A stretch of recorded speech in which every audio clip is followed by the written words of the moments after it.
GDP था, और क्या क्या होता था? देखो ये जब आपकी करती थी तो मैंने पहली चीज बोली थी कि स्टेबिलिटी चेक करेगी, स्टेबिलिटी है, फिर जीडीपी, और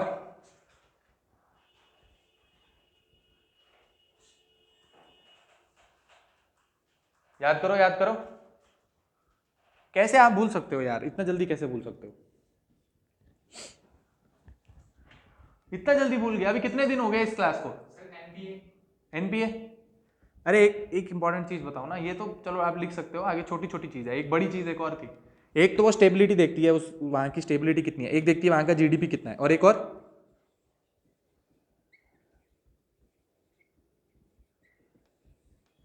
फिस्कल डेफिसिट। भाई बताया था आपको, नहीं बताया था? कल मैंने तो अभी कल जाते जाते भी कहा था आपको, ये चीज बताई थी कल जाते जाते।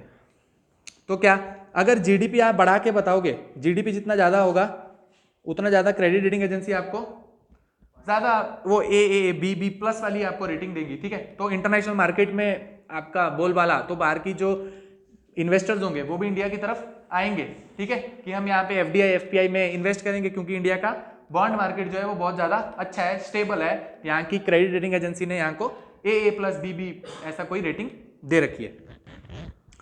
तीसरी चीज और लास्ट चीज, क्या फायदा होता है जीडीपी को बढ़ा के दिखाने से? गवर्नमेंट की वाह वाह हो गई है, वो सारी चीजें हो गई। लास्ट चीज क्या बोला था?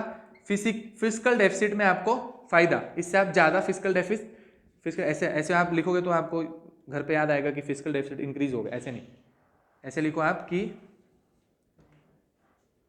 ऐसे लिखो। मैंने आपको कल वो एग्जांपल बताई थी, क्या अगर आपका, हमने ऐसा बोला है कि FRBM एक्ट होता है, कौन सा? FRBM एक्ट, ठीक है, FRBM act, fiscal responsibility and budget management act, लिख लो।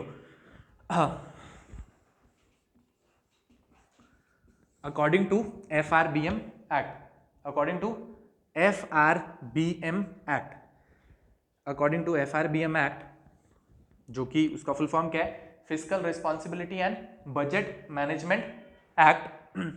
हमने ऐसा बोला है कि आप जीडीपी जो है उसको 3% ऑफ द जीडीपी पे लेकर आओ। जितना भी आपका प्रेजेंट फिस्कल डेफिसिट चल रहा है, फिस्कल डेफिसिट को आप लेकर आओ कितने पे? 3% ऑफ द जीडीपी पे, ठीक है? तो वही मैंने आपको सेम चीज बताई, अगर आपका जीडीपी एब्सोल्यूट टर्म में 100 रुपए है, ठीक है, एब्सोल्यूट टर्म में जीडीपी कितना है? 100 रुपए, तो आप उधारी में कितने पैसे ला सकते हो?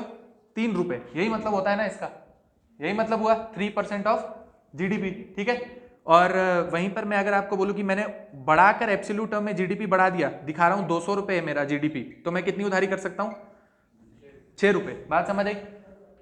ठीक है, तो ये फायदा हुआ ना, जीडीपी को अगर मैं बढ़ा के दिखाऊंगा तो ये मेरे को फायदा हो जाएगा, मैं उधारी में ज्यादा पैसा लेकर आ सकता हूं, ठीक है? अब वो FRBM एक्ट बोलता है कि भाई 3% ऑफ द जीडीपी में आप लेकर आओ, लेकिन आपको पता है कि ये 3% में तो आता नहीं है। अभी बीच में कोविड आ गया था तो 9% चला गया था, फिर वहां से घटाना स्टार्ट किया तो 6.5%, 6% के आसपास आपका फिस्कल डेफिसिट जो है वो भी चल रहा है। तो ये वाली इसकी एक्सटेंशन जो है आगे होती रहती है, ठीक है? तो एक्चुअल में ये हो नहीं पाता। फिस्कल डेफिसिट 3% पे तो नहीं आ पा रहा, मतलब कम तो हो नहीं रहा, उल्टा बढ़ गया हमारा, कितना हो गया? 9%। फिर वहां से कोविड खत्म हुआ तो कितना हो गया? 6-6.5%, ठीक है? लेकिन ऐसा करने के पीछे जो सरकार ने अपना तर्क दिया वो क्या था? मैंने आपको बताया था, क्या बोला था? हमारा फिस्कल डेफिसिट कम होना चाहिए, लेकिन हमारा फिस्कल डेफिसिट 9% चला गया। इस पे जब बाहर की कंट्रीज या ऑपोजिशन वाले बोलेंगे देखो यार फिस्कल डेफिसिट कम होना चाहिए था, लेकिन आपका फिस्कल डेफिसिट तो 3 गुना हो गया, 3 9 हो गया ना, 3 गुना आपका फिस्कल डेफिसिट बढ़ गया। तो सरकार ने काउंटर आर्गुमेंट क्या दिया था? बताया था ना मैंने आपको, बताया था सरकार का काउंटर आर्गुमेंट मैंने आपको कभी बताया क्लास में? नो सर, नहीं बताया। बताया? बताया था भाई, याद करो। मैंने कहा था इकोनॉमिक सर्वे में ये बोला गया कि भाई आप ध्यान मत दो क्रेडिट रेटिंग एजेंसी के ऊपर, अगर हम समाज के कल्याण के लिए, क्योंकि इंडिया एक गरीब कंट्री है, उसके लिए अगर हमें ज्यादा फिस्कल स्पेंडिंग करनी भी पड़ेगी तो हम करेंगे। याद है? याद है?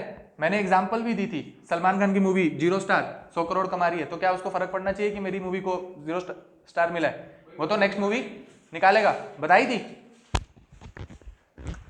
अरे बताया था कि नहीं बताया था? पक्का?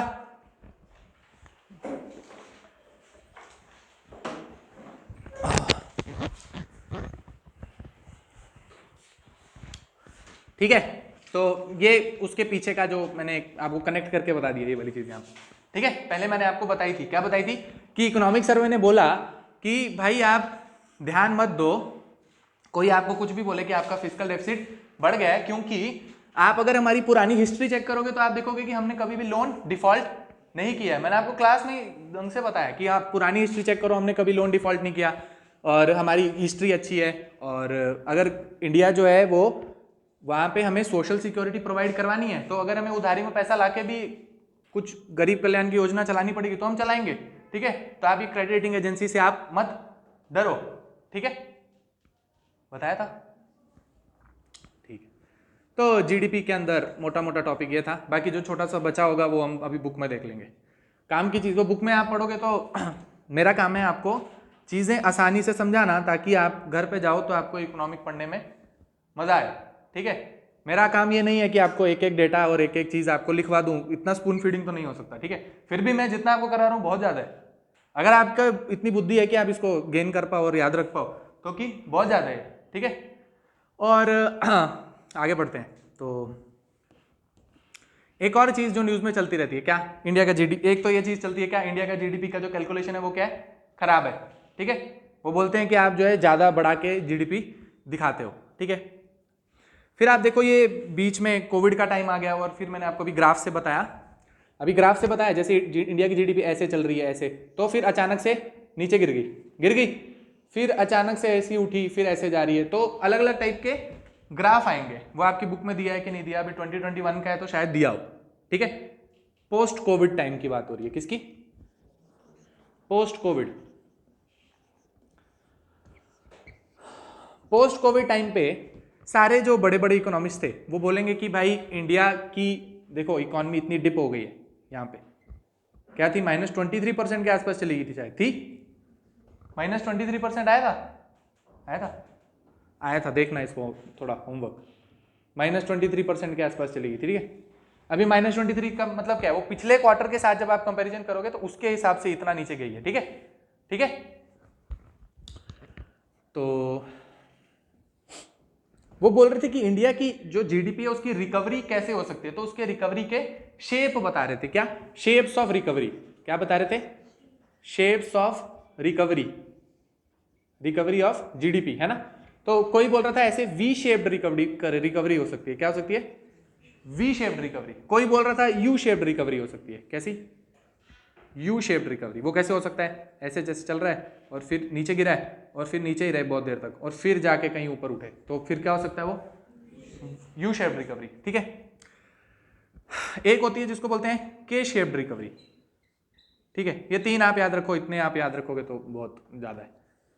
एक क्या होती है? वी शेप्ड रिकवरी, एक होती है यू शेप्ड रिकवरी, एक होती है के शेप्ड रिकवरी। के शेप्ड रिकवरी कैसी होती होगी? ऐसे, है ना? के शेप्ड रिकवरी का बताने का मतलब क्या है, इसको दिखाने के लिए, मतलब ये डंडी खींची है, ये डंडी एक्चुअल में कुछ नहीं है। बताने का मतलब क्या है?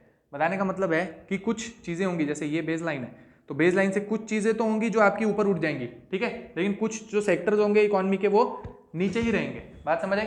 वो क्या बताना चाह रहा है?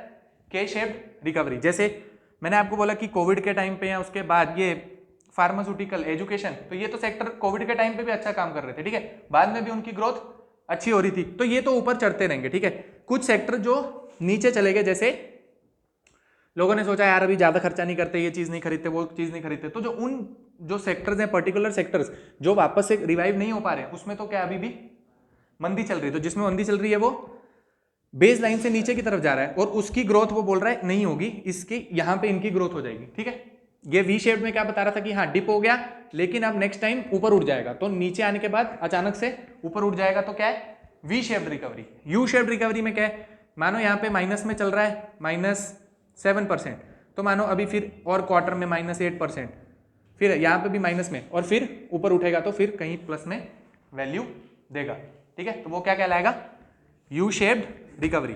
तो वैसी क्या होगी, वी शेप्ड रिकवरी हो सकती है, यू शेप्ड रिकवरी हो सकती है और के शेप्ड रिकवरी हो सकती है, ठीक है।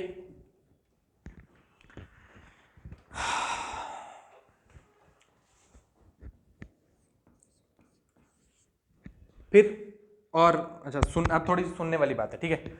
आप सुनो, जब ये सारी चीजें बोली जा रही थी क्या कि कौन से टाइप की रिकवरी आपकी होगी, के शेप्ड, वी शेप्ड या यू शेप्ड, तो ज्यादातर जो इकोनॉमिस्ट थे वो क्या बोल रहे थे, इंडिया में वी शेप्ड रिकवरी जो है वो हो जाएगी, यू शेप्ड नहीं होगी, ज्यादा देर जो है माइनस में नहीं रहेगी आपकी ग्रोथ रेट, ऊपर उठ जाएगी, वी शेप्ड रिकवरी आपको मिल जाएगी, ठीक है। उसके पीछे कारण क्या थे, जैसे आप देखो जब कोविड हो गया तो लोगों को क्या लगा कि भाई जॉब चली गई है, हाथ में हमारे पैसा नहीं है, हाथ में मनी सप्लाई जो है वो क्या हो गई थी, कम। मनी सप्लाई कम हो गई थी तो क्या था, इन्फ्लेशनरी ट्रेंड था या डिफ्लेशनरी ट्रेंड था, डिफ्लेशनरी ट्रेंड था, ठीक है। लोगों की जॉब्स चली गई, एक टाइप का डिफ्लेशनरी ट्रेंड। फिर क्या हुआ कि जैसे एक चीज होती है जिसको बोलते हैं, आप लिख लो, एनिमल स्पिरिट, ठीक है। एक चीज होती है जिसको बोलते हैं एनिमल स्पिरिट, ठीक है। एक चीज होती है जिसको बोलते हैं एनिमल स्पिरिट। एक बहुत देर तक आप घर के अंदर बंद थे और आपने बाहर घूमने नहीं गए और ये वो, ठीक है, घर में आप बोर हो गए, अलग अलग पोस्ट आते थे क्या कि हम तो बहुत डिप्रेस हो गए हैं, बाहर जाने को नहीं मिल रहा है, मेरी तो जिंदगी चार दीवारी में बंद हो गई है, मैं कब बाहर जाऊंगा, है ना, मैं बाहर जाऊंगी, मैं रील बनाऊंगी और मैं सबको बताऊंगी कि मैं तो घूमती हूँ, ठीक है। मतलब ऐसा आपके अंदर एक वो था कि यार बहुत देर से हम अंदर बैठे हैं यार, अब थक गए। तो जैसे आपका कोई फेस्टिवल सीजन आया, ठीक है, दिवाली आ गई है वो, तो उस टाइम आपको क्या दिखेगा, अचानक से लोग खरीदारी कर रहे हैं तो थोड़ी देर आपको जीडीपी में कुछ ग्रोथ दिखेगा, फिर वापस से नीचे आ जाएगा, ठीक है। तो उन्होंने बोला कि ये छोटा सा पीक ऊपर जाना या नीचे जाना एक्चुअल में आपको नहीं बताएगा कि जीडीपी आपकी इंक्रीज हुई या डिक्रीज हुई, ये तो क्या है, ये मोमेंटरीली आपकी जीडीपी में कुछ फ्लक्चुएशन आएगा, ठीक है। फिर ये एनिमल स्पिरिट जैसी एक चीज बोली, ये पिछले साल के कुछ न्यूज में चल रही थी, ठीक है। एनिमल स्पिरिट के बात की एक बात चली, वर्ड की, क्या बता रहे थे, एनिमल स्पिरिट क्या होती है, आप जब कभी खरीदारी करने जाते हो, ठीक है, आप कोई चीज खरीदने जाते हो तो आप उसके पीछे उसकी सारी, मतलब उसकी क्या फीचर है, क्या उसका स्पेसिफिकेशन है, वो देखे बिना बस आपकी, बस अब मेरा मूड बन गया और बस अब मेरे को यही खरीदना है, मेरे को यही करना है, ठीक है, उस चीज को क्या बोलते हैं, एनिमल स्पिरिट, ठीक है। उस चीज को क्या बोलते हैं, एनिमल स्पिरिट। बात समझ आई क्या कहना चाह रहा हूं। जैसे आपने किसी को देख लिया भाई इसके पास ये चीज है, तो बस अब आपको उसकी जरूरत है या नहीं है, तो आप भी क्या करोगे, भाई मुझे भी यही लेनी है, ठीक है ना, बेशक वो आपके उसको जरूरत है या नहीं है, ठीक है। तो वो क्या एक टाइप की एनिमल स्पिरिट। फिर ये वाला रिवेंज टूरिज्म, एक टाइप का क्या, रिवेंज ट्रैवलिंग। एक और चीज होती है जिसको बोलते हैं रिवेंज ट्रैवलिंग। क्या भाई मैं तो 2 साल से घर पे बैठा हूँ, घर पे बैठी हूँ, मैं कहीं घूमी नहीं, तो बस अब जैसे ही कोविड खुला तो आपने देखा न्यूज में कि पूरा हिमाचल प्रदेश भर गया है, वो सारे एक दूसरे के ऊपर चढ़ रहे हैं, है ना, मास्क पहन के, कि भाई जल्दी जल्दी कर लो, अभी नेक्स्ट वेव आ जाएगी तो उससे पहले थोड़ा घूम लेते हैं, है ना, है कि नहीं है, था कि नहीं, हंस क्या रहे हो, आप में से भी किसी ने किया होगा, नहीं किया, अच्छा ठीक है। ऐसा हो रहा था क्या कि यार नेक्स्ट वेव आ जाएगी, जल्दी जल्दी घूम लो। तो फिर एक चीज क्या थी, क्यों जीडीपी में आपको ग्रोथ देखने को नहीं मिल रही थी, लोगों ने सोचा कि यार बहुत सारी चीजें जो हैं, लोगों की जॉब्स चली गई है, बहुत डिफ्लेशनरी ट्रेंड हो रहा है। फिर सरकार क्या लेकर आई, वैक्सीनेशन। सरकार ने बोला वैक्सीन लगा लो, ये सारी चीजें, फिर आप ऑफिस जा सकते हो, ठीक है। सरकार ने कन्विंस करने की कोशिश की। पहले क्या था, एक वैक्सीन के प्रति क्या था, एक डर था लोग बोल रहे थे हम वैक्सीन नहीं लगाएंगे, अलग अलग थेरी, कोई बोल रहा था उससे ये हो जाता है, कोई तो बोल रहा है इंपोर्टेंसी हो जाती है, ठीक है, अलग अलग चीजें आ रही थी। अब अखबार में आ रही थी, इसमें क्या हो गया, ठीक है, अखबार में आ रही थी, ऐसा हो जाएगा वैक्सीन लगाने से, वैसा हो जाएगा, ठीक है। तो फिर सरकार ने अलग अलग स्कीम चलाई, मतलब ये कि भाई लोगों को बताओ आपको वैक्सीन लगानी चाहिए, उससे कुछ नहीं होता है। खुद बड़े बड़े मिनिस्टर्स ने लगाई, ठीक है। उससे क्या हुआ, लोगों के बीच में थोड़ा एक विश्वास बना, क्या कि अब वैक्सीन आ गई है, अब जो है कोविड का डर खत्म हो जाएगा, अब अगर मैं कोई पब्लिक स्पेंडिंग करूं भी तो मेरा पैसा कहीं डूबेगा नहीं। तो जब ये वाली एक क्या बोलोगे आप, पॉजिटिव वाइब जब पूरे एटमॉस्फेयर में आएगी, लोगों को लगेगा कि नहीं मार्केट जो है वो ठीक हो गया है, कोविड का डर नहीं है, तो फिर उसके बाद क्या होगा, आपका जीडीपी धीरे धीरे करके इंक्रीज होने लगेगा। ठीक है, तो ये सारे क्या है एक्सटर्नल फैक्टर जिसकी वजह से आपको वो वी शेप टाइप की इकोनॉमी देखने को मिली। अगर मानो वैक्सीन नहीं होती, ये वो सारी चीजें नहीं होती, लोग सोचते कि नहीं मैं अपना पैसा कहीं पे इन्वेस्ट नहीं करूंगा, बहुत सारी दिक्कतें हैं, ठीक है, फिर क्या पता आपकी यू शेप्ड इकोनॉमी रहती। ठीक है, एक बारी तो नीचे चला गया, अभी 2-3 सक्सेसिव क्वार्टर में आपका जीडीपी नीचे ही रहता, लेकिन सरकार ने जो कदम उठाए उसका परिणाम क्या हुआ कि आपको वी शेप्ड इकोनॉमी देखने को मिली। ठीक है, तो ये एनिमल स्पिरिट आपको समझ आ गया क्या होता है क्या? हाँ, एनिमल स्पिरिट मतलब आप बिना कुछ सोचे समझे आप जो है जाके कोई चीज खरीद लेना, उसको क्या बोलते हैं, एनिमल स्पिरिट। तो कहने का मतलब है कि इस टाइम पे, कोविड के टाइम पे लोगों की एनिमल स्पिरिट क्या हो गई थी, कम। लोगों की एनिमल स्पिरिट क्या हो गई थी, कम। आप ऐसा लिख सकते हो कि एनिमल स्पिरिट जो थी declined during the times of Covid.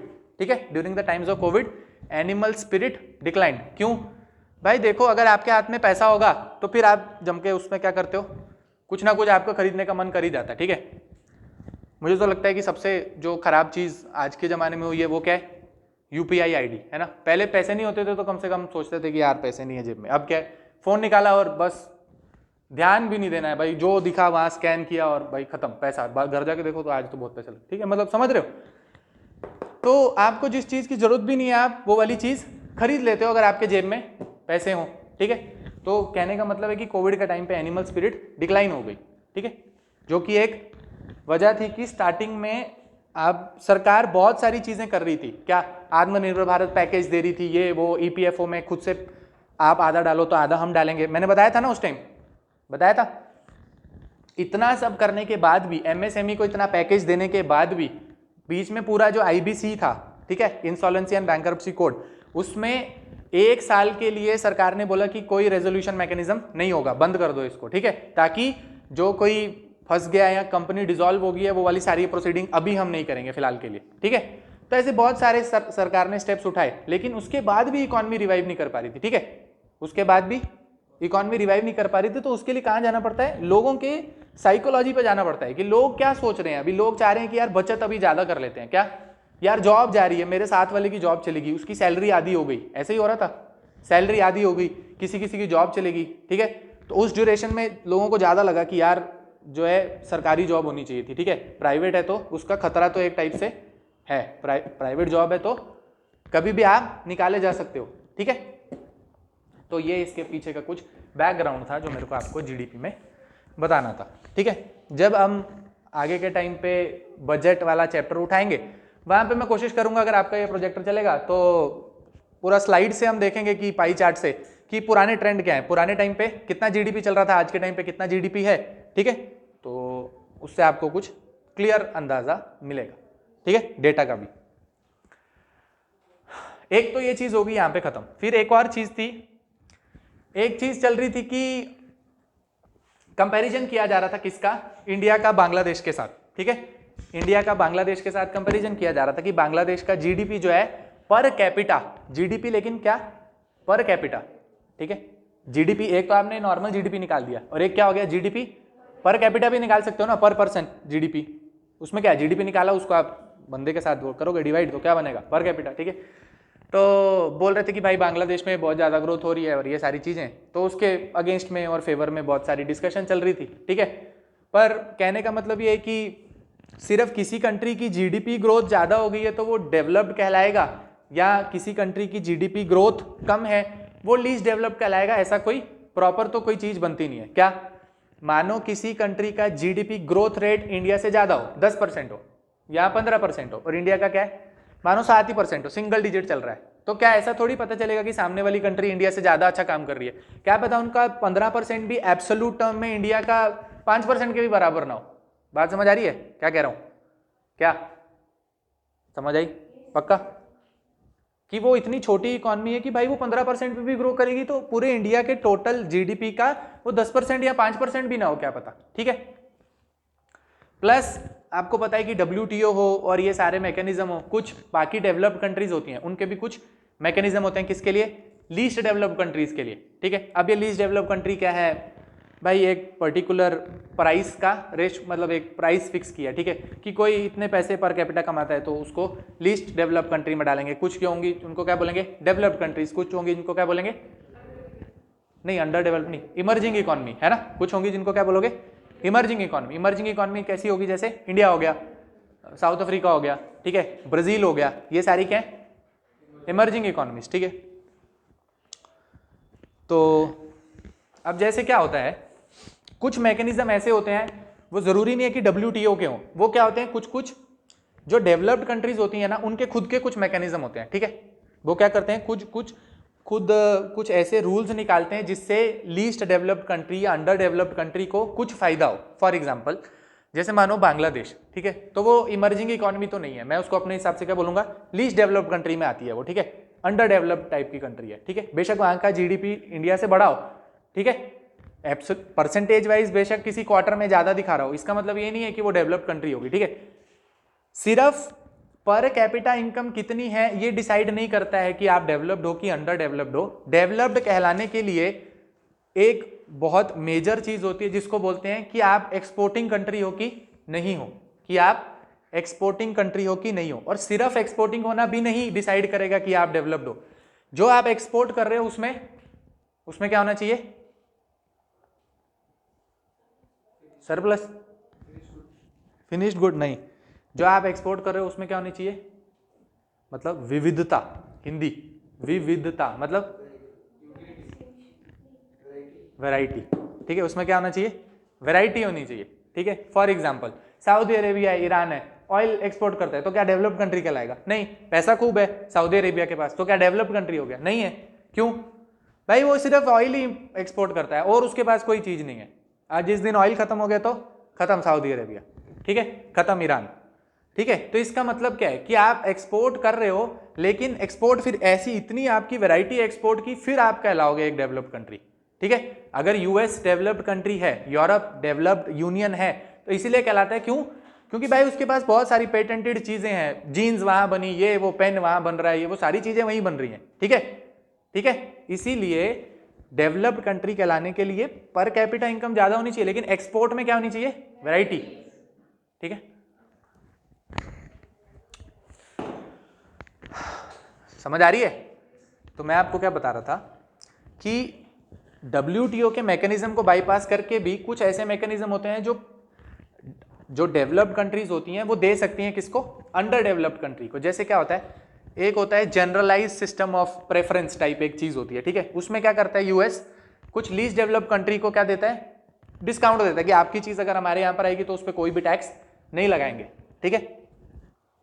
वैसे ही जो है बांग्लादेश एक टाइप से उसको ये चीज मिलती है, ठीक है, इंडिया को वो चीज नहीं मिलती है, ठीक है। पहले इंडिया को मिलती थी, ठीक है, लेकिन अब USA ने नई लिस्ट निकाली, उसने बोला कि भाई इंडिया और चाइना जो है वो तो बहुत फास्टेस्ट ग्रोइंग इकोनॉमीज है, ठीक है, उनको ये वाली चीज हमें देने का कोई फायदा नहीं दिखता है, ठीक है। लेकिन बांग्लादेश को भी मिलती है, तो अब उसको मिलती है तो दबा के वो एक्सपोर्ट करता होगा और खूब पैसा उसको मिलता होगा, ठीक है। उस हिसाब से कुछ पैसा आएगा तो फिर और कुछ इन्वेस्टमेंट करेंगे अपने यहाँ पर, बांग्लादेश में कुछ और प्रोड्यूस करेंगे, तो वो तो उसकी GDP में आएगा ना। बाहर से कुछ एक्सपोर्ट करके पैसा आया, वो पैसा तो GDP में नहीं आएगा, लेकिन वो पैसा लाके फिर यहाँ अपने बांग्लादेश में कोई नया प्लांट वगैरह लगाया, कोई नया गुड्स एंड सर्विसेज का प्रोडक्शन किया, वो तो बांग्लादेश की GDP में आएगा ना, आएगा। तो उससे एक टाइप से आपको क्या दिखेगा, बांग्लादेश की GDP ज्यादा इंक्रीज कर रही है, क्योंकि वो बहुत सारे एक्सटर्नल फैक्टर्स भी हैं। बात समझ आएगी, आगे चलो ठीक है। एक बारी जो बोला मैंने आप देखो,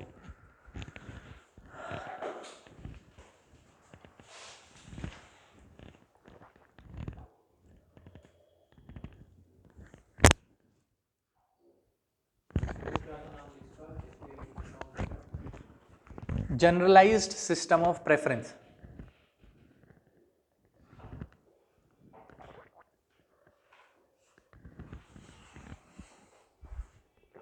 हाँ, मतलब ये उसका शॉर्ट फॉर्म है, वो लंबा चौड़ा उसका नाम है, कोई घर जाके सर्च कर ले।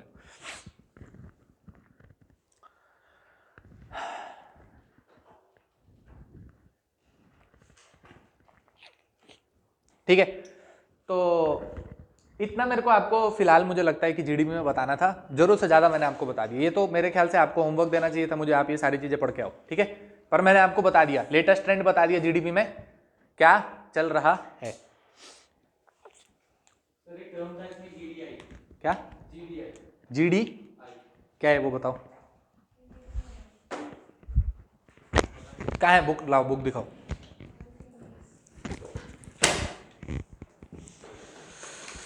पहला चैप्टर खोलो, बुक खोलो आप, जरा देखते हैं बुक में क्या दिया जीडीपी वाले में। चाहिए आपको बुक?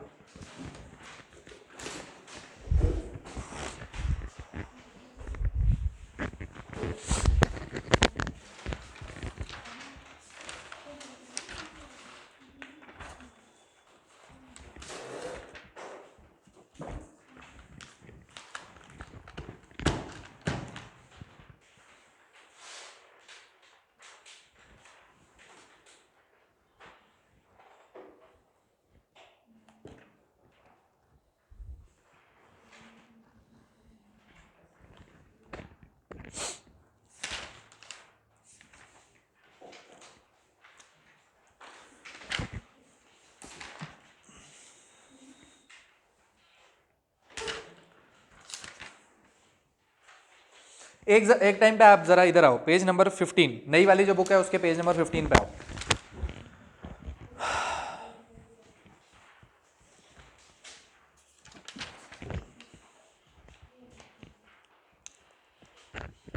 ये छोटी छोटी बीच में चीजें दी हैं, ग्रॉस नेशनल डिस्पोजेबल इनकम, ये सब आप घर जाके खुद पढ़ लेना, ठीक है। इसमें कुछ इतना बड़ा बताने वाली चीज नहीं है, नहीं समझ आएगी तो मुझसे पूछ लेना, ठीक है। कुछ तो आप कर लोगे ना, खुद भी कर लोगे ना, देख लेना। इधर एक ट्रेंड दिखाया है, trend in national income growth, page number 15 में एक टेबल है, दिख रहा है? पेज नंबर 15 पे एक टेबल है, कह रहा है कि फर्स्ट 5 ईयर जो प्लान था उसमें टारगेट दिया था कितना हमारा जीडीपी हो जाएगा 2.1%, लेकिन एक्चुअल में कितना अचीव किया, ज्यादा ही कर लिया कुछ, ठीक है। फिर सेकंड में बता रहा है 4.5, एक्चुअल में 4.2 हुआ, और उसके बाद आप देखते जाओगे तो कहीं पर आपको थोड़ा ज्यादा दिखेगा, कहीं पे कम दिखेगा। तो ये कुछ जो ये 5 ईयर प्लान होते हैं वो आपने कहीं और पढ़े हैं अभी? ये जो 5 ईयर प्लान चलते थे आपने कहीं और पढ़ा है पहले?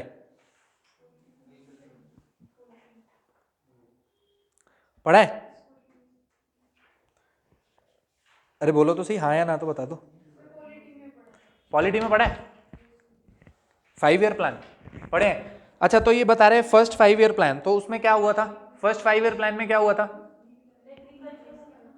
फर्स्ट 5 ईयर प्लान में कब आया था, कब स्टार्ट हुआ था? 51 से 56। तो क्या बोला था उसमें, क्या करेंगे? एग्रीकल्चर उसका मेन फोकस था, ठीक है। फिर और कुछ उस टाइम पे हुआ? एग्रीकल्चर मेन फोकस था, और कोई चीज? एग्रीकल्चर मेन फोकस था, बिल्कुल करेक्ट, एकदम ठीक बोला आपने। और कोई चीज? अच्छा ठीक है, आगे बढ़ो। सेकेंड 5 ईयर प्लान जो था उसका कुछ उसके बारे में बताओ। इंडस्ट्रीज को इंक्लूड किया, कुछ नाम है उसका, है ना? कुछ नाम है उसका, पता है? सेकेंड 5 ईयर जो प्लान है उसका एक नाम है। हाँ, महालनोबिस, है ना, वही था, ठीक है। तो उसमें क्या बोला था, हैवी इंडस्ट्री के ऊपर हम क्या करेंगे, फोकस करेंगे। किसके ऊपर? हैवी इंडस्ट्री के ऊपर। हैवी इंडस्ट्री जो आपकी आयरन एंड स्टील इंडस्ट्री, वो सारी क्या होती हैं, कहलाती हैं हैवी इंडस्ट्री, है ना। उसके ऊपर आपने फोकस किया कुछ। फिर आपका आ गया भाई ये 3rd ईयर प्लान, और ये 3rd ईयर प्लान आप देखो 61 से 66, इसके बीच में आप देखो 5.6 का टारगेट था, लेकिन एक्चुअल में कितना अचीव हुआ? 2.6। तो क्या हुआ इधर, ऐसा ड्रॉट आ गया, और फ्लड्स, एक है ड्रॉट फ्लड एक साथ आ गया। आ भी सकता है, इंडिया बड़ी कंट्री है, ऐसा थोड़ी आ सकता है, बिल्कुल आ सकता है। 3rd 5 ईयर प्लान में क्या हुआ था? पहले 3 तो पूछूंगा ही ना मैं, मतलब नीचे तो चलो नहीं जा रहे हम। ड्रॉट, वॉर हो गई थी, है ना। कौन सी? ये 62 की वॉर है ना, इंडो चाइना वॉर। फिर 65 की वॉर भी इसी में ही है 65 वाली इंडिया पाकिस्तान वॉर है, तो वो दोनों इसमें है। और फिर उसके बाद ड्रॉट भी है, और वो आपका सारा लाल बहादुर शास्त्री इमरजेंसी 75 क्या दौरान, इतना क्या लंबा, इतना बड़ा सैंपल स्पेस ले लिया आपने दौरान 70s के दौरान में, तो बहुत कुछ हुआ था, ठीक है। तो आप देखो 61 से 66, मतलब 62 की वॉर भी है और 65 की वॉर भी है। फिर वो सारा ड्रॉट और हम यहाँ पर वो उगाएंगे, क्या वो नारा था ना लाल बहादुर शास्त्री का, क्या जय जवान जय किसान। तो वो सारी चीज़ें हुई, फिर भी आपका टारगेट 5.6 का और ग्रोथ कितनी हुई 2.6 की। फिर आप देखो कि 66 के बाद 67 नहीं है, 68 नहीं है, फोर्थ 5 ईयर प्लान कहाँ से स्टार्ट हो रहा है 69 से 74, दिख रहा है, दिखता है। इसके पीछे का कोई कारण आपको पता हो? आप बोल रहे हो ना आपने पढ़े हैं ये पॉलिटी में, कुछ कारण आपको लगा हो कि यार ये देखो ना, ऊपर तो 51 से 56, फिर 56 से 61, फिर 61 से 66, तो फोर्थ वाला 69 से 74 क्यों है? तो 5 ईयर प्लान का मतलब वो क्यों चेंज करना है? 71 वाली वॉर, तो वो तो 66 और 69 के बीच में थोड़ी आती 71 की वॉर। मैं कह रहा हूं, थमा मेरी बात सुनो, मैं कह रहा हूं कि थर्ड 5 ईयर प्लान जो है 61 से 66 तक चला, तो फोर्थ वाला 69 से 74 क्यों चल रहा है? बीच के 2 साल कहाँ गायब हो गए? ये पूछना चाह रहा हूं आपसे, ठीक है? ये डेटा दिखाना चाह रहा हूं मैं आपको कि आप मुझे इसका कुछ तर्क दो, समझ रहे हो? आपको अब ये पता है कि वॉर हुई थी, तो अब ये कहीं तो घुसाना है, अभी अगला वाला आएगा तो मैं उससे पहले वॉर घुसा दूं क्या? ऐसे थोड़ी यार, सर के साथ नहीं कर सकते आप ऐसा, बताओ ना। मैं ऐसा एक्सपेक्ट कर रहा हूं कि आपने बोला कि आपको पता है, तो आपको कुछ इसका अंदाजा होगा, कुछ है अंदाजा ऐसा क्यों हुआ? चलो ये आप मुझे कल बताना, है ना? कोई काम तो करोगे घर जाके, या घर जाके कोई और सब्जेक्ट पढ़ते हो आप? दूसरा सब्जेक्ट पढ़ते हो, चलो अच्छी बात है, दूसरा भी पढ़ना चाहिए, ऐसा नहीं है। ऐसा थोड़ी है कि मैं बोलूँगा कि वो दिन रात आप इकॉनमी में अब लुप्त हो जाओ, लीन हो जाओ, ऐसा कुछ नहीं है, दूसरा सब्जेक्ट पढ़ो। तो आप मुझे ये बताना जरा, ठीक है? बताना ना, कल नहीं आओगे क्या आप क्लास? आज ही देने हैं क्या सवाल सारे आंसर?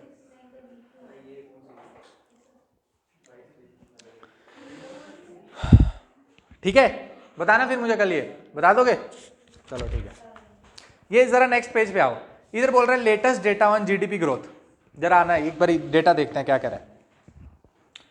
कहता है रियल जीडीपी ग्रोथ और GDP growth of India at constant prices, ठीक है, एट कांस्टेंट प्राइसेस। फिर कांस्टेंट प्राइसेस क्या लिखा है देखो, 11-12, समझ आई? करंट प्राइस क्या होती है आज के साल का, कांस्टेंट प्राइस क्या होगी 11-12 के साथ, जब आप उसका बेस ईयर है ना, तो क्या कह रहे हैं constant price in the year 18-19, मतलब कांस्टेंट प्राइसेस के साथ, लेकिन ईयर 18-19 में is estimated at 7.23% as compare to growth rate of 6.68% of 17-18, ठीक है? बात समझ आ रही है? अगर इससे ये आप नीचे डेटा पढ़ लेना, मैं आपको एक और काम की बात बताता हूं, ठीक है? अगर कहीं पे ऐसा लिखा होता कि इज एस्टिमेटेड, या ऐसा लिखा होता कि ऑफ Q4 मतलब quarter number 4 is 7.23 as compare to growth of 6.68 of 17-18, उसका मतलब क्या होता है? इधर देखो, ये तो आपको पूरे साल का बता रहा है, ये क्या बता रहा है? पूरे साल का। कभी कभी ऐसा लिखा होता है Q1, Q2, Q3, Q4, ठीक है? वो क्या बताता है? एक साल को 4 क्वार्टर के अंदर क्या किया है? डिवाइड। अब अगर मैं बोलूं कि जुलाई अगस्त सितंबर, नहीं जुलाई अगस्त, हाँ जुलाई अगस्त सितंबर, मैं बोलूं कि ये एक क्वार्टर है, ठीक है? 4 क्वार्टर हो गए ना, तो 3 महीने का हो गया ना, 4 तिया 12, ठीक है? तो मैं बोलूं ये एक क्वार्टर है और इस क्वार्टर में ग्रोथ रेट जो है वो हो गई 7%, ठीक है? तो उसको कैसे देखना होता है कि उसी साल के, मतलब पिछले साल के उसी क्वार्टर में, ठीक है? बात समझ आई? कभी कभी क्या होता है, क्वार्टर वो होता है क्या, कंपैरिजन। बात समझ आ रही है? कभी कभी क्या होगा, क्वार्टर कंपैरिजन होगा। मतलब जैसे आप मानो कि कभी डीमोनेटाइजेशन हुआ होगा, या कभी कोई और ऐसी जीएसटी आ गया, तो अचानक से क्या होगा कि जब इंट्रोड्यूस किया होगा ना, वो वाले 3-4 महीने आपका ऐसे जीडीपी मस्त चल रहा होगा, वो वाले 3-4 महीने आपका जीडीपी डिप हो जाएगा। तो क्या वो आपको एक रियल पिक्चर देगा कि उस साल आपका जीडीपी खराब हो गया? नहीं देगा भाई। आप उसको पिछले क्वार्टर के साथ कंपैरिजन करोगे उसी 3 महीनों में, तो आप बोलोगे पिछले 3 क्वार्टर में तो इस टाइम पे बढ़िया चल रहा था, इस टाइम क्या हुआ? हाँ, इस 3 क्वार्टर में ये जीएसटी आ गया, डिमोनेटाइजेशन आ गया, ये सारी चीजें, उसकी वजह से ये 3 क्वार्टर में तो डिप दिखा है, लेकिन अगले 3 क्वार्टर में जो आएगा, अगला क्वार्टर जो आएगा 3 महीने का, उसमें वापस से ऊपर हो गया। बात समझ आई? ठीक है ना।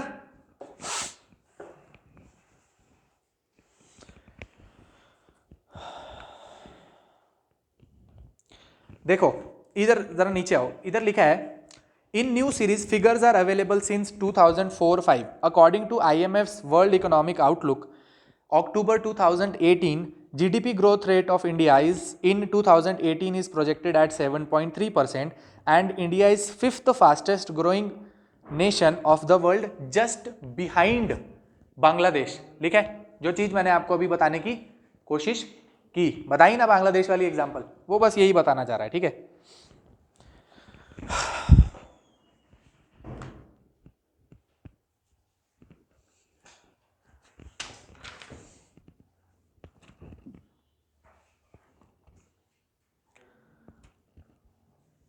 चलो बाकी आप इसको थोड़ा सा रीड करो, मैं आपको कुछ और थोड़ी काम की बात, इसको बंद कर दो अभी, घर जाके इसको रीड करना। ठीक है, आप देखो जीडीपी का एक और नुकसान होता है। ठीक है, इसमें क्या होता है, जो थोड़ा अनऑर्गेनाइज सेक्टर होता है ना, उसको क्या करता है ये, उसको कैलकुलेट नहीं करता है। अनऑर्गेनाइज सेक्टर होगा ना जो, उसको क्या करेगा, कैलकुलेट नहीं करेगा। जैसे मानो कोई चाइल्ड लेबर है ना, किसी ने क्या किया, कोई दुकान खोली, उधर किसी बच्चे को रख लिया, भाई तू यहाँ बैठ, टेबल टूबल साफ कर दिया करिए वो करके, तो क्या वो जीडीपी के अंदर आता है? नहीं आता। ये इतना छोटा डेटा है कि लोग बताते ही नहीं है। पहले तो लोग डरेंगे ना, क्यों, छोटा बच्चा रखा होगा तो पकड़ सकते हैं। कौन सा वाला है ना एक आर्टिकल, कौन सा, नहीं आर्टिकल नंबर कौन सा है वो, 25 है, आर्टिकल नंबर 25 है।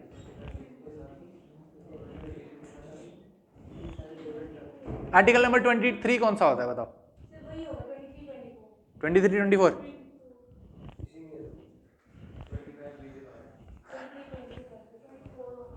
चलो ठीक है, आगे ना समझ, आप देख लेना, 23-24 है। ठीक है, तो अगर किसी छोटे बच्चे को आप किसी ने देख लिया तो फिर दिक्कत हो सकती है, तो वो वाली चीजें आप क्या करते हो, छुपाते हो। फिर आपकी मम्मी घर पे काम करती है तो क्या जीडीपी में इंक्लूड होता है? नहीं होता। ठीक है, आपकी मम्मी खुद घर पे काम करती है तो जीडीपी में इंक्लूड नहीं होता। बाहर की मेड आपके घर में आके काम करती है तो जीडीपी में इंक्लूड होता है, क्योंकि उसको क्या मिलती है, सैलरी।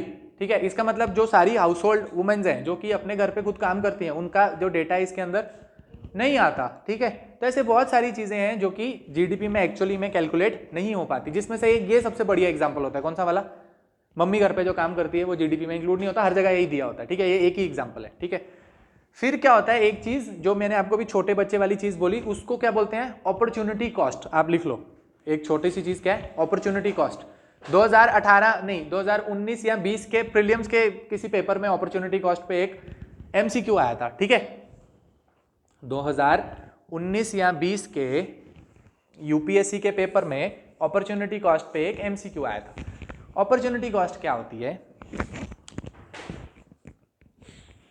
मानो कि मैंने एक छोटा बच्चा है, उसको मैंने काम पे लगा लिया। उसको क्या किया मैंने, काम पे लगा लिया, और फिर वो स्कूल नहीं जा पा रहा है, ये वो सारी चीजें। ठीक है, अब वो स्कूल नहीं जा पा रहा है तो एक्चुअल में उस बच्चे का क्या था, पोटेंशियल, कि अगर वो स्कूल जाता तो फिर वो अच्छी पढ़ाई करता तो एक अच्छी नौकरी लेता। ठीक है, ठीक है, अब वो वाली सारी चीजें उसकी कैंसिल हो गई, और मैंने उसको वो सारी चीजें कैंसिल करके उसको एज ए क्या रखा हुआ है, घर पे काम करने वाला। तो आप क्या बोलोगे, उसकी अपॉर्चुनिटी कॉस्ट जो थी, अपॉर्चुनिटी कॉस्ट मतलब अपॉर्चुनिटी थी उसके पास कुछ करने की, जो कि कैंसिल हो गई। ठीक है, किसकी वजह से, जो मैंने डिसीजन लिया जिसकी वजह से वो आगे नहीं पहुंच पाया। तो आप क्या बोलोगे, अपॉर्चुनिटी कॉस्ट इससे कम हो जाती है। आपकी अपॉर्चुनिटी कॉस्ट बढ़नी चाहिए एक टाइप से, कि आप आगे बढ़ पाओ, कुछ आपको और अपॉर्चुनिटी मिले करने को। लेकिन इससे क्या हुआ, अपॉर्चुनिटी कॉस्ट कम होगी, कैंसिल होगी एक टाइप से। क्यों, मैंने उसको कोई काम दे दिया और वो अब आगे स्कूल में पढ़ाई नहीं कर रहा है। ठीक है, ठीक है, ये क्या कहलाता है, अपॉर्चुनिटी कॉस्ट।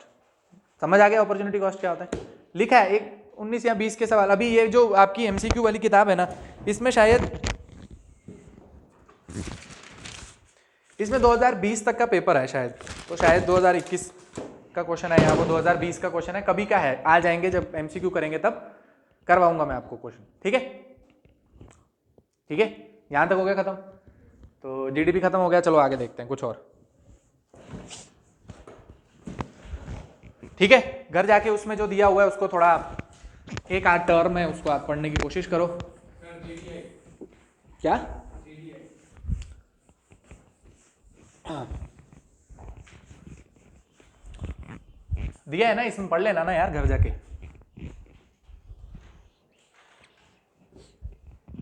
पढ़ोगे, पढ़ लोगे? अरे इतनी कोई बड़ी बात नहीं है यार, पढ़ लेना जी, दिया ही तो क्या है।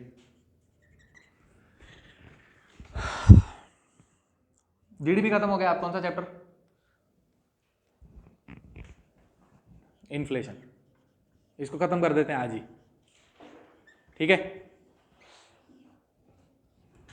ठीक है, हमारी जब क्लास स्टार्ट हुई थी तो क्लास यहीं से स्टार्ट हुई थी, मैंने सबसे पहला टॉपिक यही उठाया था, क्या? सप्लाई डिमांड, और ये वो आपको समझाने की कोशिश की कि इन्फ्लेशन क्या होता है।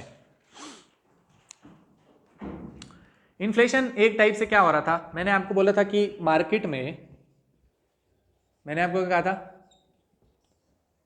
मार्केट में एक डिमांड और सप्लाई, मार्केट में एक डिमांड और सप्लाई का क्या बना था? इक्विलिब्रियम, ऐसा था। मार्केट में क्या था? डिमांड और सप्लाई का इक्विलिब्रियम।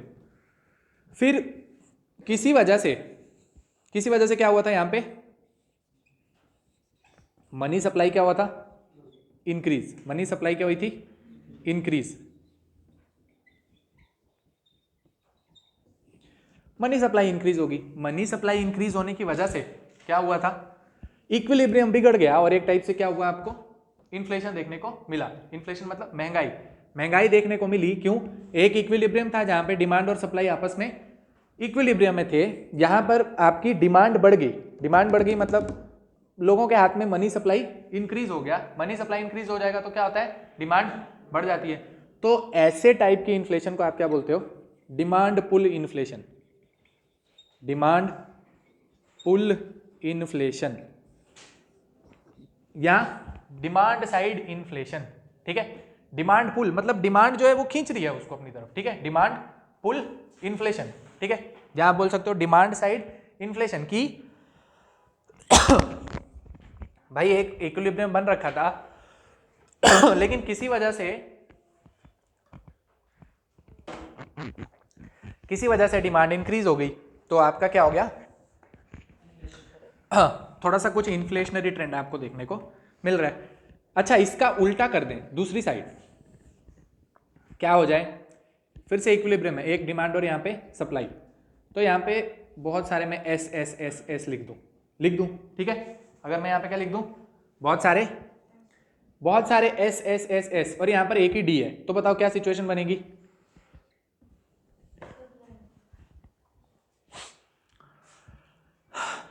मैं यहाँ पर ऐसे कर देता हूँ ना, यहाँ पे बहुत सारे D D D D D कर दिया है ना, मतलब बहुत ज्यादा डिमांड है और सप्लाई लिमिटेड है, तो एक टाइप से आपका क्या हो गया? डिमांड पुल इन्फ्लेशन, ठीक है?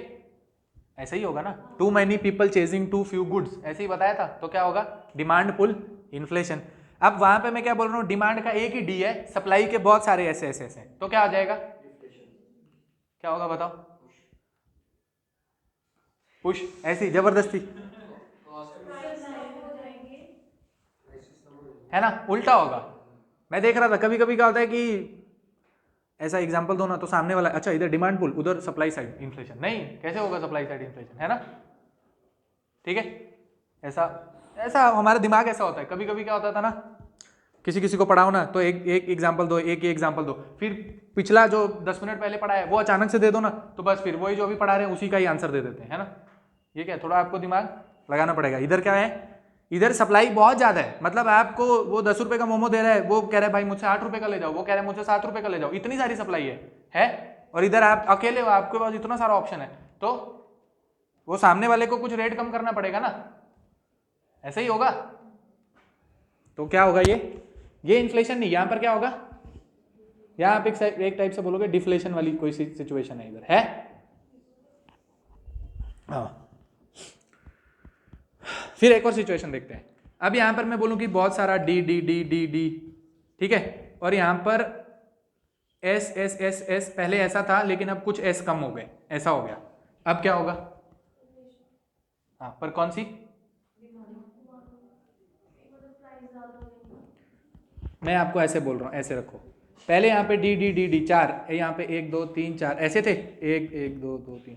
मानो ऐसा एक सिनेरियो था, मैंने क्या किया, यहां से इसको हटा दिया 3s को, तो क्या हो जाएगा?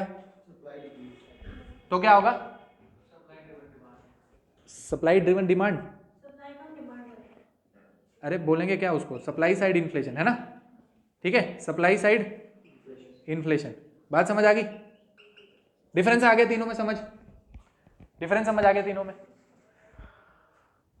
ये कब हो सकता है, जब लोगों के हाथ में मनी सप्लाई इंक्रीज हो जाए। मनी सप्लाई इंक्रीज होने के क्या कारण हो सकते हैं, आपको अभी तक मैं पढ़ा चुका हूं, है ना, 21 नंबर की क्लास चल रही है, इतना आपको अंदाजा हो सकता है कि सप्लाई साइड, अगर demand side, demand pull inflation हो रही है, हाथ में लोगों के मनी सप्लाई इंक्रीज हो रही है, तो अगर मैं आपसे पूछूं कि लोगों के हाथ में मनी सप्लाई कैसे इंक्रीज होती है, तो क्या बोलोगे, कैसे, लो इंटरेस्ट पे पैसा मिल रहा है ना, लोन की दरें जो है वो बहुत कम है, तो बहुत लोग जो है लोन बहुत ज्यादा लेकर आ रहे हैं। और क्या हो सकता है,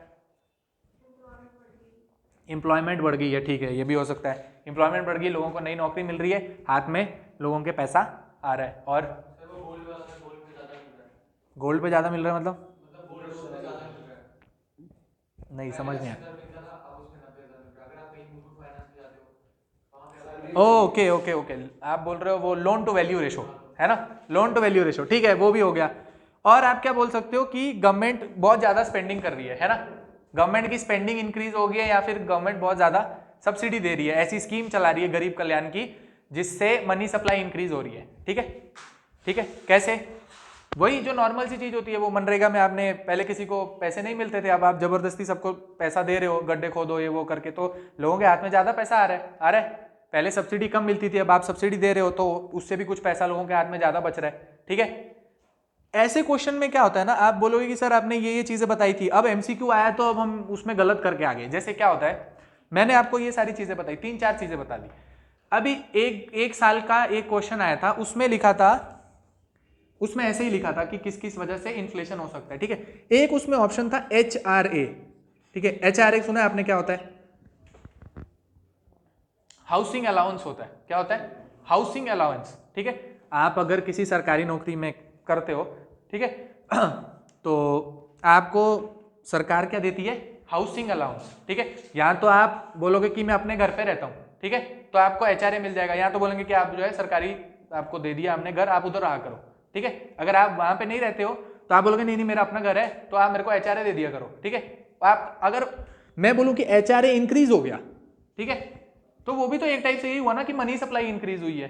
तो ये सिर्फ क्या होता है, आपको घुमाने का तरीका है पेपर बनाने वाले का, ठीक है, ये सिर्फ क्या है, आपको घुमाने का तरीका पेपर बनाने वाले का। आप वहां पर बैठोगे और आपको लगेगा हमने सब पढ़ा है, मनी सप्लाई पढ़ा है, ये सब पता है, बस मैं अब जाऊंगा पेपर एकदम करके आऊंगा, लेकिन वहां पर आप जो पढ़ के जा रहे हो वही टर्म नहीं आएगी ना, इतना इजी नहीं है, मतलब एग्जाम, समझ रहे हो। अगर क्लास में बैठ के एग्जाम निकल जाए फिर तो इजी है, फिर तो यहाँ पर भी क्लास चल रही है, वहां पर भी क्लास चल रही है, क्लास तो बड़ी जगह चल रही है, ठीक है। तो आपको थोड़ा एफर्ट डालना पड़ेगा, समझना पड़ेगा उसके बीच में वो एक्चुअल में क्या पूछना चाह रहा है, ठीक है।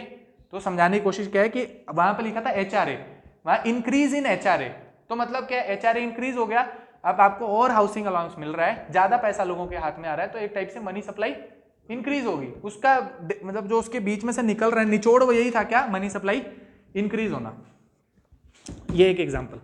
सामने डिमांड डिमांड, या फिर यहां पर देखो, यहां पर क्या है, ये चीज आपको बता दी, ये डिमांड डिमांड डिमांड पहले सप्लाई के साथ बना था, अब डिमांड तो उतनी है, डिमांड क्या होगी, स्टैटिक, लेकिन वहां पर क्या हो गया, supply side constraint, supply side के आगे कंस्ट्रेंट। ऐसी कोई एग्जांपल बताओ जहां सप्लाई साइड कंस्ट्रेंट आ जाए। क्रूड ऑयल क्या,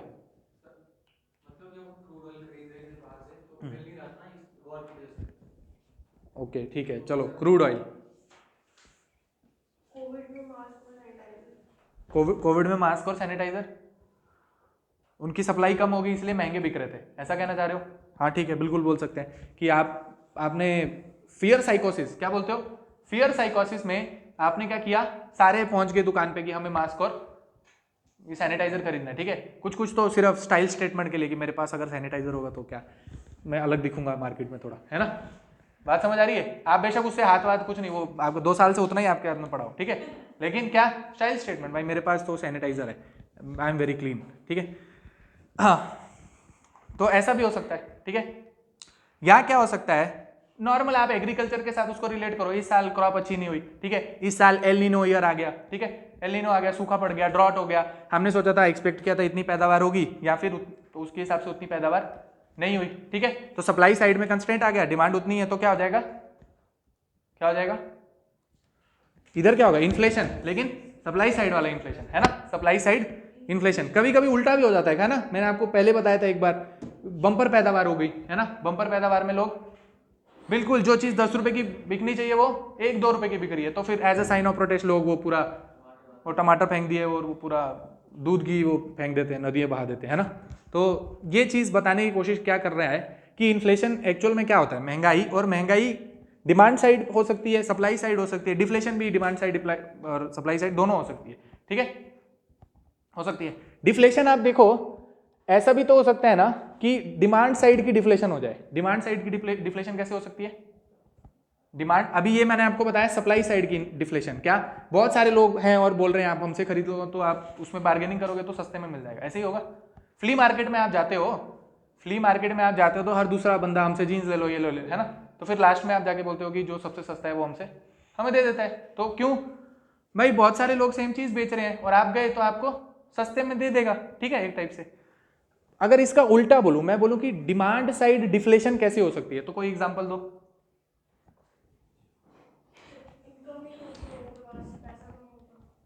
हाँ ऐसा भी हो सकता है, और इनकम नहीं हो लोगों के पास, जॉब चली गई है ना, तो लोगों के हाथ में पैसा नहीं है। एक अभी आपको बताया ना, अभी तो बताया सब्सिडी नहीं, अभी आपको बताया ना साइकोलॉजी, एक दिमाग में आपने फिट किया क्या कि यार कोविड आ गया है, मैं अपने हाथ में पैसा ज्यादा रखूंगा, मैं नहीं खर्चूंगा, मैंने अब ये डिसीजन बना लिया कि क्या मैं नहीं खर्चूंगा, ठीक है। तो खुद का जब आप डिसीजन बना लोगे तो फिर जितनी भी सप्लाई होगी आप नहीं खरीदोगे, है ना, ठीक है। खुद का आपने अगर बोला कि मेरे को पॉकेट में ज्यादा पैसा रखना है तो भी आप नहीं खर्चोगे, ठीक है, तो भी हो सकता है ना, सप्लाई उधर से बन रही है लेकिन आप नहीं खरीदना चाह रहे हो, आपका मूड नहीं है, एनिमल स्पिरिट डाउन, ठीक है।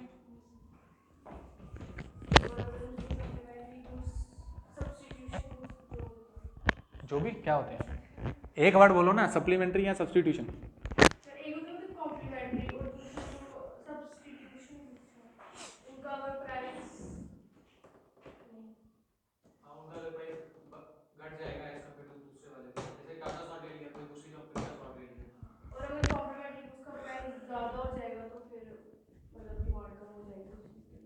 किस चीज के लिए,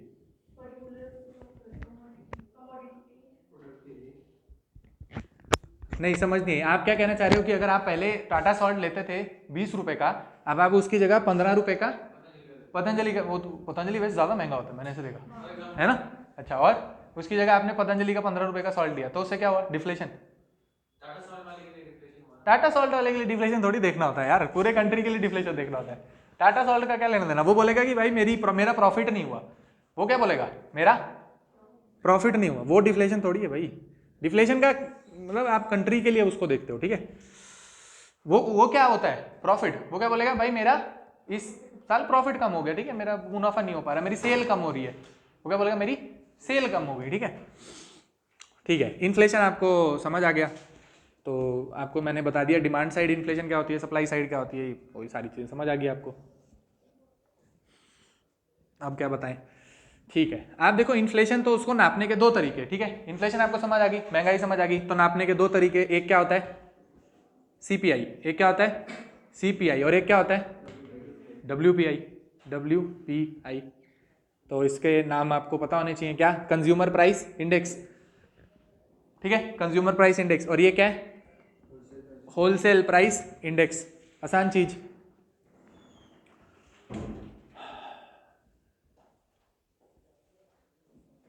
देखो आपको एक और चीज बताता हूं, मैं जो आपको पढ़ा रहा हूं ना, मेरा काम, मैं आपको आसान करके चीजें बता दूंगा, लेकिन आपको रीड करना पड़ेगा खुद, ठीक है। आप बिल्कुल ऐसा मत समझना कि हमने क्लास में इन्फ्लेशन पढ़ लिया है तो बस हम अब जंग में लड़ने के लिए तैयार हो गए हैं, उधर चले जाओगे तो शहीद ही हो गए आप, ठीक है। सिर्फ यहाँ पे आप सोच के कि मेरे को सीपीआई डब्ल्यूपी आ गया और बस अब मैं जाके लड़ाई करूंगा, तो ऐसे आपको समझ नहीं आएगा, आपको क्वेश्चन की प्रैक्टिस करनी पड़ेगी, आपको वो इंट्रिकेसी मतलब जो बीच का उसके छोटे छोटे पॉइंट्स है ना, कि जब एक्चुअल में वो सवाल पूछ रहा है तो वो सीधा ये थोड़ी पूछेगा डब्ल्यूपीआई सीपीआई, वो नहीं पूछता ऐसा, वो तो सवाल पूछेगा आपसे जिसमें आपका दिमाग लगेगा, ठीक है। तो उसके लिए आपको क्या करनी पड़ेगी, प्रैक्टिस। और बिल्कुल आप इस गुमान में मत रहिएगा कि मेरे को सीपीआई डब्ल्यूपीआई आता है तो बस मेरा इसका कोई सवाल गलत नहीं हो सकता, बिल्कुल, ठीक है। आपका बिल्कुल सवाल गलत होगा और वो नॉर्मल है, उसको भी दिल पे लेने की जरूरत नहीं है कि नॉर्मल है नहीं है और कैसे गलत हो गया। कभी कभी ईगो पे आ जाता है कि यार WPI तो मेरा पूरा पड़ा है, इसका तो सवाल मैं गलत करूंगा। मेरे को इतना मुश्किल क्वेश्चन आ गया है पेपर में WPI इन्फ्लेशन का, लेकिन क्योंकि मेरी इकोनॉमी बहुत अच्छी है मैं तो ये करके ही छोड़ूंगा, बाकी बेशक मैं बाकी पेपर छोड़ दूं, वो भी नहीं करना है, ठीक है। कोई किसी पर्टिकुलर सब्जेक्ट से आपका कोई प्यार नहीं है, ठीक है, सभी ने आपको 2 नंबर देने हैं, ठीक है। तो मेरा वो सब्जेक्ट फेवरेट है, मेरा ये सब्जेक्ट फेवरेट है, ये कोई चीज नहीं होती यूपीएससी में, ठीक है। सारे ही आपके फेवरेट होने चाहिए, ठीक है। तो क्या है सीपीआई और WPI, consumer price index, wholesale price index. CPI कौन निकालता है? तो ये निकालता है कौन? CSO, वही CSO जो हमने अभी थोड़ी देर पहले देखा था, CSO है ना, कौन था? सेंट्रल स्टैटिस्टिकल, आगे ठीक है, किसके अंडर था? और ये कौन निकालता है? इकोनॉमिक एडवाइजर, ठीक है। WPI कौन निकालता है? Economic adviser. CPI कौन निकालता है? CSO, ठीक है। फिर दोनों के बीच में ऐसा क्या डिफरेंस है कि अलग अलग टाइप के दोनों को रखा गया, ठीक है। एक और डिफरेंस आप अभी मोटा मोटे के लिए लिख लो कि यहां लिख लो इंक्लूड्स सर्विसेज, इंक्लूड्स सर्विसेज, और यहां पे लिखो ऐसे, लिख लो ऐसे, ठीक है। यहां लिखो इंक्लूड सर्विसेज और वहां क्या लिखो? सर्विसेज इंक्लूड नहीं करता। और इन दोनों के बीच में क्या डिफरेंस है? वेटेज का डिफरेंस है, क्या है? यहीं पे लिख लो, difference in weightage, difference in weightage.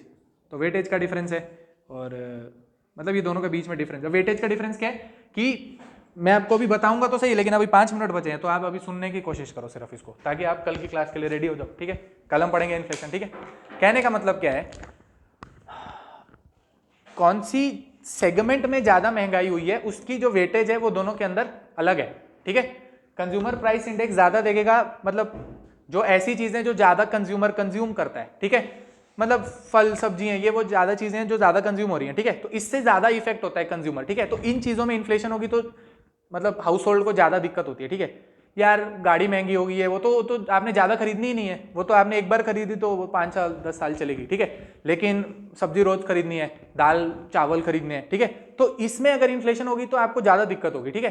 तो कौन से इंडेक्स में किसको कौन सी वेटेज दी हुई है, और दूसरे WPI में कौन सी सेगमेंट की कौन सी बास्केट कमोडिटीज की है और उसमें कितनी वेटेज दी हुई है, इसीलिए दोनों का जो परसेंटेज वाइज इन्फ्लेशन आएगा WPI का और CPI का वो अलग अलग आएगा। क्यों? उसमें बास्केट ऑफ कमोडिटीज जो हैं वो अलग हैं, ठीक है। इसीलिए जब हम आगे चल के देखेंगे अभी कल की क्लास में कि CPI इन्फ्लेशन के अंदर कौन कौन सी कमोडिटी है और उसके अंदर पर्टिकुलर कमोडिटी में इन्फ्लेशन जब होता है तो जरूरी नहीं है कि आप बोलो ओवरऑल इन्फ्लेशन ज्यादा होगी, आप बोलोगे नहीं उस पर्टिकुलर प्राइस सेगमेंट में क्योंकि ये चीजें महंगी हो गई हैं इसीलिए उसकी वजह से आज हमें इन्फ्लेशन ज्यादा देखने को मिल रही है, ठीक है। बात समझ आ गई यहां तक? तो कल हम आएंगे तो हम कहां से स्टार्ट करेंगे, ये देखेंगे CPI और WPI क्या है, इन्फ्लेशन नापने के तरीके, इसमें कौन कौन सी कमोडिटी है, किस कमोडिटी को कितना वेट दिया हुआ है, और इन्फ्लेशन के क्या ट्रेंड चल रहे हैं, ठीक है। फिर उसके अलग अलग थोड़ी टाइप्स होती हैं इन्फ्लेशन का, फिर स्टैगफ्लेशन क्या होती है, वो सारी चीजें, ठीक है।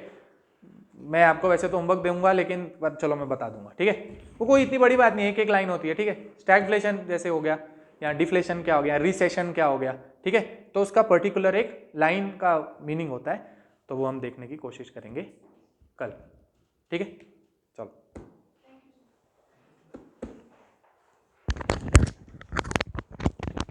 ठीक है। आप ऐसे डिमोटिवेट तो नहीं हो जाते क्लास में कि सर ने हमें ऐसे बोलते भाई, आपको बिल्कुल डिमोटिवेट होने की जरूरत नहीं है। क्यों? मैं जो रिजल्ट एक्सपेक्ट कर रहा था इस बार, मेरे को ऐसा लग रहा था कि मेरा सिलेक्शन होना है, एकदम मैं 110% श्योर था, ठीक है। पर जिस भी वजह से मानो कि नहीं हुआ, जिस भी वजह से नहीं हुआ, लेकिन तो क्या उससे मैं अगले दिन घर पे बैठ के रहूं या फिर मैं उससे मायूस हो जाऊं? नहीं, नहीं हो सकता।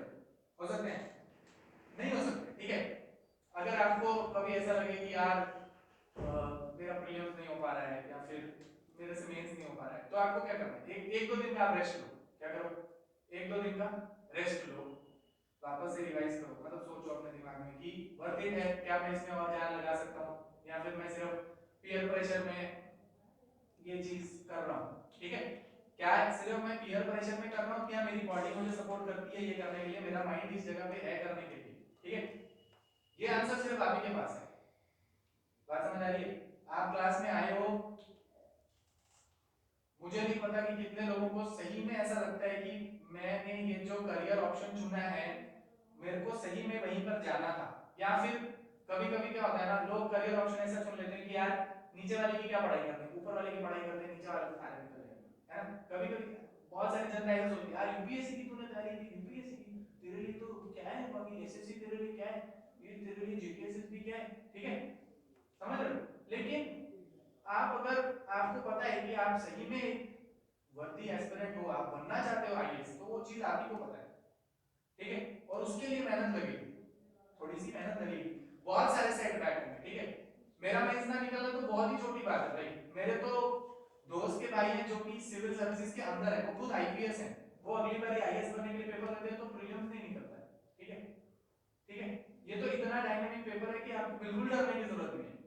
नुपुर गोयल एक 10th रैंकर थी, ठीक है, एक नुपुर गोयल नाम की एक लड़की थी, ठीक है, 10th रैंक आया था उनका, ठीक है, पहले अटेम्प्ट में वो इंटरव्यू में पहुंची, ठीक है, सेकंड अटेम्प्ट में उनका प्रीलिम्स नहीं निकला, थर्ड अटेम्प्ट में वो इंटरव्यू में पहुंची, फोर्थ अटेम्प्ट में उनका प्रीलिम्स नहीं निकला, फिफ्थ अटेम्प्ट में वो इंटरव्यू में पहुंची, इंटरव्यू नहीं हुआ, सिक्स्थ अटेम्प्ट में उनका 10th रैंक आया, ठीक है, तो आप सोचो जिस बंदे का लगातार इंटरव्यू में जाना और फिर प्रीलिम्स ना निकला, फिर इंटरव्यू में जाना, फिर प्रीलिम्स ना निकला, तो उस बंदे के पास कितनी ज्यादा मेंटल पावर होगी इस जर्नी में सस्टेन होने के लिए, ठीक है, तो आपके पास मेंटल पावर होनी चाहिए।